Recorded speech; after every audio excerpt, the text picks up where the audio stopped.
Hello दोस्तों, आप सभी का स्वागत है आपके अपने यूट्यूब चैनल हिंदी सर्वर में। आज हम बात करने वाले हैं प्रगतिवाद के परिवेश और उसकी प्रवृत्तियों पर। तो आइए शुरू करते हैं। सर्वप्रथम भूमिका जानेंगे। प्रगतिवाद हिंदी साहित्य में 1936 से 1943 के बीच का एक महत्वपूर्ण काव्य आंदोलन है, जिसकी जड़ें मार्क्सवादी विचारधारा और सामाजिक परिवर्तन की आकांक्षा में निहित है। इसे समझने के लिए हम कुछ पॉइंट जानेंगे कि प्रगतिवाद क्या है। तो आइए इसे देखते हैं।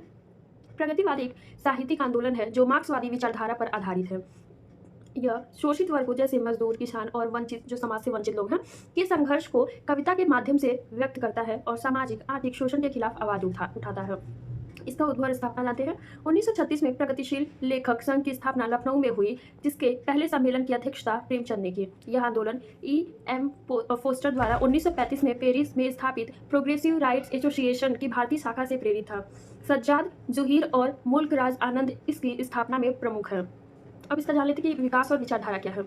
शुरू में यह आंदोलन उदार था, जिसमें विभिन्न विचारधाराओं के लेखक शामिल थे। बाद में यह स्पष्ट हुआ कि प्रगतिवाद मार्क्सवादी विचारधारा को प्रगतिशीलता की शर्त मानता है। गैर मार्क्सवादी लेखकों ने इसे दूरी बना ली, मतलब कि जो मार्क्सवादी विचारधारा को अपनाते थे वो प्रगतिवादी में शामिल हुए, और जो मार्क्सवादी विचारधारा से नहीं मानते थे, मतलब उनको मानने से इनकार करते थे, वो लेखक इनसे दूर हो गए।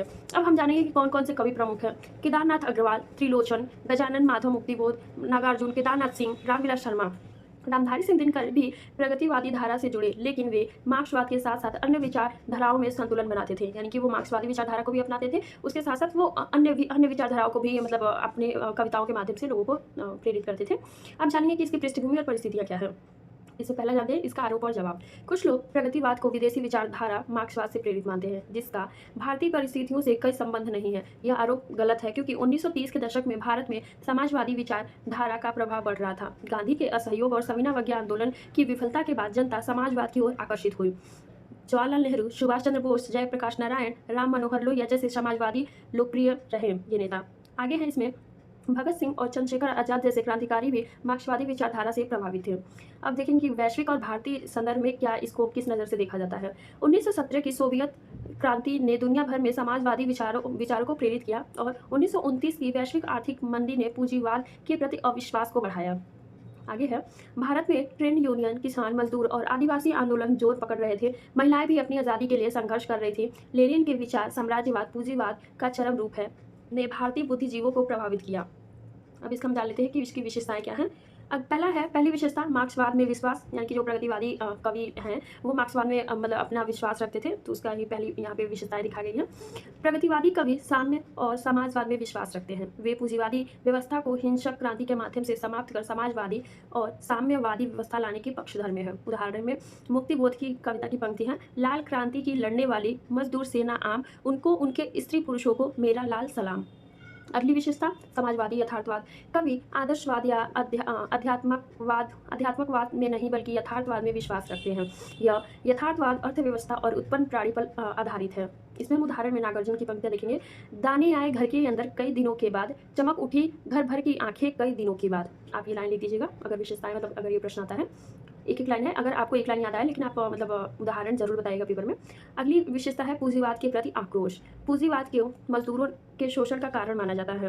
उदाहरण में मुक्तिबोध का जो पंक्ति है वो है, तू है मरण, तू ही रिक्त, तू है व्यर्थ, मेरा ध्वंस केवल एक तेरा अर्थ। यहाँ पे पूंजीवाद के खिलाफ आक्रोश, विरोध दिखाए गए हैं। अगली विशेषता, शोषित के प्रति सहानुभूति। यानी कि जो मजदूर, महिला, वंचित लोग हैं उनके मतलब उनके प्रति जो सहानुभूति, करुणा दिखाया गया है। मजदूर, किसान और वंचित वर्गों के प्रति गहरा करुणा और विश्वास है। कवियों का मानना है कि ये वर्ग ही समाज को बदलने की शक्ति रखते हैं। उदाहरण में केदारनाथ अग्रवाल की कविता की पंक्ति है, मैंने उसको जब जब देखा, लोहा जैसे तपते देखा, गलते देखा, ढलते देखा। ये लाइन मतलब बहुत ही ज़्यादा ज़रूरी है, और ये मतलब एक शोषित, मतलब जो जिनको कहीं पे भी कोई स्थान नहीं मिलता, ये उनके अंदर आत्मविश्वास जगाने वाली लाइन है। तो आप पेपर में लिख दीजिएगा उदाहरण रूप में कि जो शोषित वर्ग है उनको उनके प्रति सहानुभूति, उनमें उत्साह पैदा करने का एक जरिया है। अगला है सामाजिक परिवर्तन।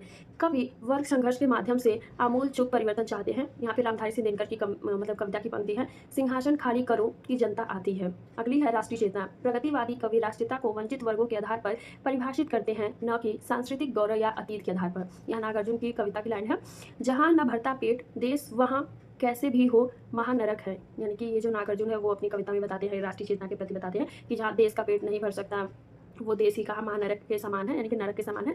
आगे हम देखेंगे राजनीतिक चेतना। इसमें कवि राजनीति को यथार्थ बदलने का साधन मानते हैं। वे लोकतंत्र की कमियां और पूंजीपतियों के प्रभाव को उजागर करते हैं। नागार्जुन की ही यहाँ पे पंक्ति ली गई है, खादी ने मलमल से चुप चुप साँठ गाँठ कर डाली है, बिड़ला टाटा डालमिया की 30 दिन दिवाली है। यहाँ पे राजनीति पे मतलब व्यंग की गई, उस पे दिखाया गया है। गांधीवाद को भी पूंजीवाद का सहयोगी माना गया। बापू के भी ताऊ निकले, तीनों बंदर बापू निकले, यानी कि ये भी एक व्यंग्यात्मक रूप में कविता को दिखाया गया है। आगे है ग्राम्य प्रकृति। प्रकृति को किसान की नज़र से देखा जाता है, न कि सौंदर्यवादी दृष्टिकोण से। उदाहरण में केदारनाथ अग्रवाल का है, आज नदी बिल्कुल उदास थी, सोई थी अपने पानी में। ये प्रकृति को दर्शाया गया है। आगे है प्रेम वर्णन। प्रेम सहजीवन और श्रम से जुड़ा है, न कि रोमानी या प्रकृति प्रेरित से। यहाँ पे उदाहरण में त्रिलोचन के देखेंगे, जो कवि त्रिलोचन है। मिल करके दोनों प्राणी दे रहे खेत में पानी, ये प्रकृति की बात की जा रही है यहाँ पे। अब हम निष्कर्ष देखते हैं, इसका क्या निष्कर्ष है। प्रगतिवाद एक जनवादी आंदोलन था जो मार्क्सवादी विचारधारा से प्रेरित होकर शोषित वर्गों की आवाज़ बना। इसने पूंजीवाद, साम्राज्यवाद और सामाजिक अन्याय के खिलाफ संघर्ष को कविता का विषय बनाया। इसकी भाषा, शिल्प और भाव जनसाधारण से जुड़े थे, जिसने इसे छायावाद से अलग और जनता के करीब ला कर खड़ा कर दिया। मतलब कि जो छायावाद, वहाँ पे अपनी अभिव्यक्ति की बात की गई, और यहाँ पे जो शोषित वर्ग हैं, जो मतलब पिछड़े हुए लोग हैं, उनको सामने ला के खड़ा किया जा रहा है। इसलिए ये मतलब मार्क्सवादी विचारधारा है, क्योंकि इसमें शोषित वर्गों की आवाज़ को उठाया गया है, उनके बारे में बताया गया है। आशा करती हूँ आप लोगों को समझ में आया होगा। आप सभी का बहुत बहुत धन्यवाद मेरे चैनल से जुड़े रहने के लिए। इसका भी पीडीएफ मैं अपने टेलीग्राम चैनल पे अपलोड कर दे रही हूँ, यदि आप पढ़ना चाहें तो आप वहाँ से पढ़ सकते हैं। बाकी आप सभी मेरे चैनल को लाइक, सब्सक्राइब, शेयर करना ना भूलें। Thank you so much. और इसके जो भी हिंदी साहित्य के मेरे पास पीडीएफ है, वो मैं सब अपने टेलीग्राम पे अपलोड कर दे रही हूँ। आप सब वहाँ से पढ़ते रहिए, क्योंकि रिकॉर्डिंग करने में भी समय लग जा रहा है, तो आप वहाँ से पढ़ लीजिए। आप अपना पेपर अच्छा करिए। Thank you.